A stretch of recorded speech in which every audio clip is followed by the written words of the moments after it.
अस्सलाम वालेकुम, मैं हूं मार्शल, आप लोगों का मोटिवेशनल स्पीकर। मैं आज आप लोगों को वे ऑफ सक्सेस में 5 ऐसे सक्सेस के असूल बताऊंगा जिनको फॉलो करेंगे तो आपको कामयाब होने से कोई नहीं रोक सकता, और अगर आप इनको फॉलो नहीं करते तो आप कभी भी कामयाब हो ही नहीं सकते।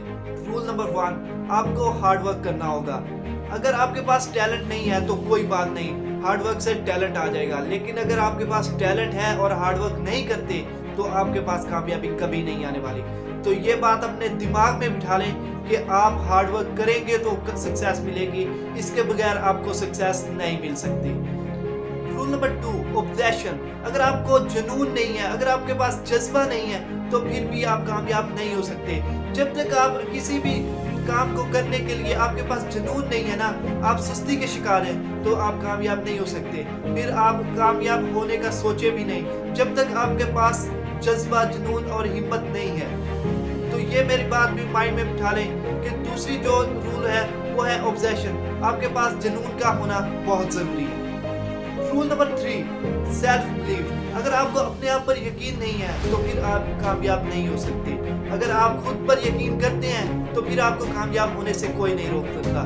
तो सबसे पहले आपको अपने आप पर यकीन करना होगा, फिर ही लोग जाकर आप पर यकीन करेंगे। अगर आपको खुद पर ही यकीन नहीं होगा तो फिर लोग कैसे यकीन करेंगे और आप कैसे कामयाब होंगे। Rule number 4, discipline. अगर आपके अंदर डिसिप्लिन नहीं है तो फिर आप कामयाबी की हकदार ही नहीं है, फिर आप कामयाब होकर कुछ कर भी नहीं पाएंगे। तो सबसे पहले आपको साबित करना होगा कि आपने अपने अंदर इंप्रूवमेंट किया। Rule number 5, patience. अगर आप में सब्र नहीं है तो फिर भी आप कामयाब नहीं हो सकते। कभी आपने देखा है कि कोई सुबह गरीब हो और शाम को वो अमीर हो गया हो? तो सबसे पहले आपको सब्र करना होगा। एक बीज जैसे बो देते हैं तो फिर उसे पानी में डालना पड़ता है, उसे धूप भी लगती है, फिर कहीं जाकर कुछ महीने बाद, कुछ दिनों बाद वो फल जाकर। तो इसी तरह से अगर आप कामयाब होना चाहते हैं तो आपको फिर सब्र ही करना आना चाहिए।